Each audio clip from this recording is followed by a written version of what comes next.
everyone. So there's a really quick topic that I need to cover in this unit, and it's all about vertical circles. This can be kind of seen as like a little mini topic, as it still kind of pertains to what we talked about in the first part with the horizontal circles, but more of a very special case. See, in the horizontal case, if you remember, for the most part, because it was moving around at a constant speed in that simple form, we didn't really have too much to worry about. Yeah, there were some cases where there was gravity, but there was only really one force that was actually affecting the centripetal force. So, for example, if we had a car going around a circle, the only force was the frictional force. So, that's all we had to do was set the frictional force equal to the centripetal. If we had an object swinging on a rope and that rope was making an angle or something, then part of the tension was resulting in the circular motion. This time, if we actually change it, so instead of it acting horizontally, we make it vertically, we end up having to, it's going to end up changing how we approach it, or at least how we'll end up getting our final answers. And a lot of this has to do with the fact that now gravity ends up being a bigger factor. Again, before, gravity sort of played a part in some of those cases, but we never had to include it into the centripetal force equation. This time we do. Now, can be easily seen if we look at the FBD. The FBD for an object going in a circle, uh, at the very bottom at point C here, there's a tension for. In this case, this is a ball being held by a circle. Sorry, not by a circle, by a rope moving it in a circle. So there's a tension force pulling it up towards towards that circle because that's where the rope is. There's also a gravitational force pulling it down. Over here, there's a gravitational force pulling it down and a tension pulling it along the rope. And then up at A, we have the two forces both going down. So point B actually doesn't change much from what we did before in the horizontal case. Just like we usually do with FBDs, we start doing F net equals MA. In this case, we break it up into X and Y parts. So in the vertical direction, my net force in the Y would just be the weight, the mg value, and that would just be set equal to ma. And then in the horizontal direction, we'll do the same thing. F net equals ma. We have only the tension force, but because it's moving in a circle, we'll just say that the acceleration in that specific case is the centripetal acceleration. Doesn't really change much. Basically, like I said, this is the horizontal. That could be seen as a horizontal case. There's no other force acting on it horizontally to keep it in the, to pull in the direction of the acceleration. So the tension would be our centripetal force there. Remember, when you draw your FBDs, it is always helpful to remember what the direction of acceleration is. And because we're moving in a circle, acceleration always points towards the center. So anytime we're setting forces equal to the centripetal, it's always got to be within the plane of this acceleration. Now, though, when we talk about the part A and part B, um, we gonna have to actually take into the weight because if I look at part C, let's say, and I say, okay, well, acceleration's got to be going into the circle. Well, I have two forces now that are in the plane of that acceleration, unlike over here where I only had that horizontal tension. Now, this goes back to what I said in the first unit, and it didn't really play a huge part, but it's actually something that is important. Is that what we call the centripetal force is a net force. Basically, instead of saying, oh, it's net force, sum of the forces, we just change that phrasing to centripetal force. Like I said, all it does is change the ma that we set it equal to become mv squared over r. But besides that, there's really no difference from what we've done in all the previous parts of the topics of forces and this. So let's look at the when it's at the top. So at the top, we have tension and the force of gravity pulling it down. So like always, we draw our FBD, we draw our inclusion of the acceleration, and we start off with the equation F net equals ma. Remember, whenever you do forces, it's always important to uh, constantly repeat these procedures because a lot of them stay the same. FBD, figure out the direction of acceleration, start off with F net equals ma. That's like the entire starting procedure for every force question. Uh, I have two forces acting in the plane of that acceleration, tension and gravity, force of gravity. Both of them are going in the same direction. So I'm going to add them. So this becomes F net equals T plus mg. And again, instead of setting this equal to equals ma, it's mv squared of r. I'm just turning this a into a centripetal acceleration. I can move the mg over, and I would get here that t is equal to mv squared of r minus mg. So it's going to be a little bit lower than the like the net centripetal force. What this actually tells me is that at the very top of the rope, I'll end up getting the tension being a minimum value throughout this circle, because weight is actually assisting the tension in providing the necessary centripetal force to keep it in the circle. Remember, the whole point of centripetal force is basically saying how much force we need to keep the circular motion going. So, since gravity is pretty much assisting me and pointing in the same direction as tension, my tension force doesn't need to be as high in order to keep that circular motion going. So the tension at the top will be a minimum, and one thing that we're also going to find out is the speed at the top is also a minimum. When an object's going in a vertical circle, we're going to notice that at the bottom it's going really fast, and then as it goes up, it starts slowing down, and then it goes fast as it comes down, and over and over. Doing the same thing for the bottom. So again, we have our FBD here. I include my direction of acceleration. I start with F net equals ma. Realize that I'm going to turn this acceleration into a centripetal. And then I do the same thing. Tension in this case is pointing in the direction of acceleration. So I do tension minus mg. Set that equal to the net centripetal acceleration, mv squared over r. Solve and I get this. Now, on the other hand, this time, because gravity and tension are now working in opposite directions, now my tension actually ends up having to do double duty. Not only does it have to provide the necessary centripetal force through the circle to keep it in that circular motion, but it also has to balance out gravity, which is working against it. So it turns out that at the bottom, tension ends up being a maximum. And likewise, just like before, the velocity at the bottom is also a max. Now, you might be tempted to want to remember these equations.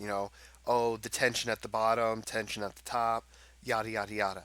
However, I highly, highly recommend that you do not memorize these equations and instead find a way to remember how to derive it. Again, it's not complicated. It's coming from the FBD, F net equals ma. Same old, same old. The only difference is this centripetal acceleration part and knowing which force goes first. That's the only part that you have to kind of pay attention about the circle. The reason I point this out is because there is a third scenario that we'll talk about later, where instead of being within the circle, you're actually on top of a circle. And in this case, the equation ends up changing. So the reason I'm pointing this out is that they may change the scenario. There's a variety of different ways that they can change the equation and the situation where if you memorize these equations, you won't be able to use them.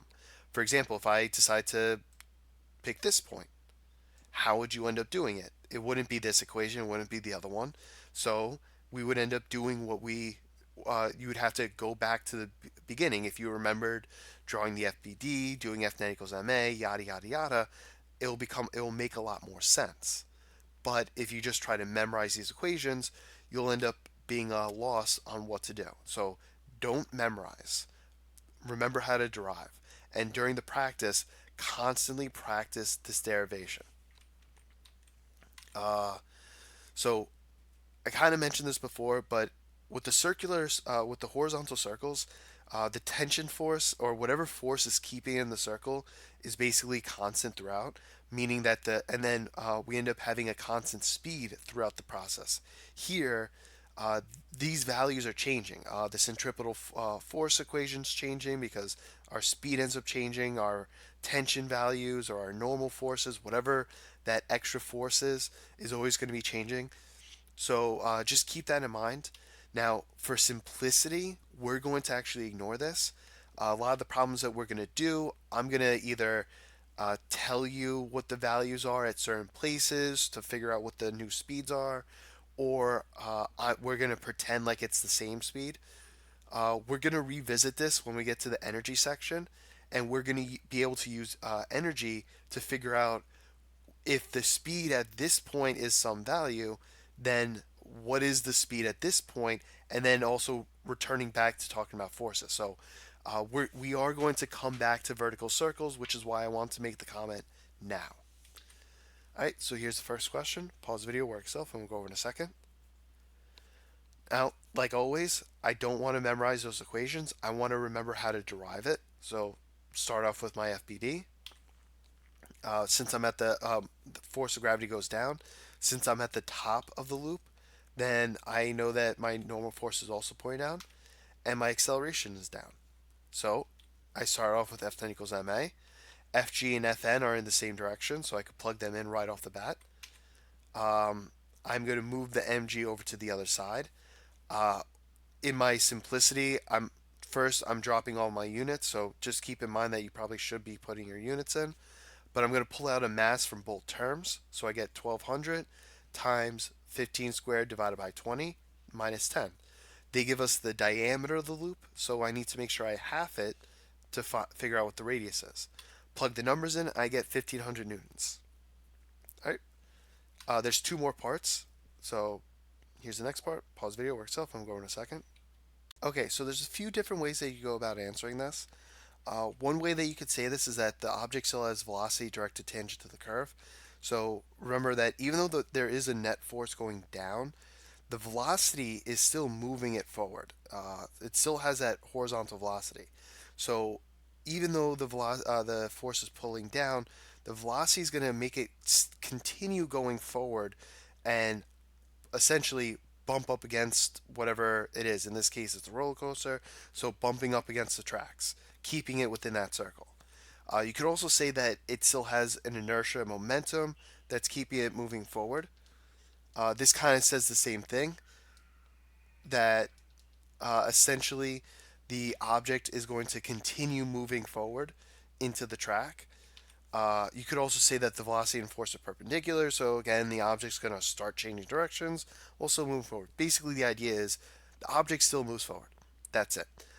Now, it is true that if the object isn't going fast enough, it will actually start falling down.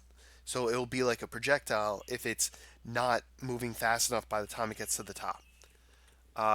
Here's the next part. Pause the video, work yourself, and go in a second. All right, so just like last time, we're going to start with an FBD. We have force of gravity going down. Now that we're at the bottom of the loop, our normal force is going up along with our acceleration.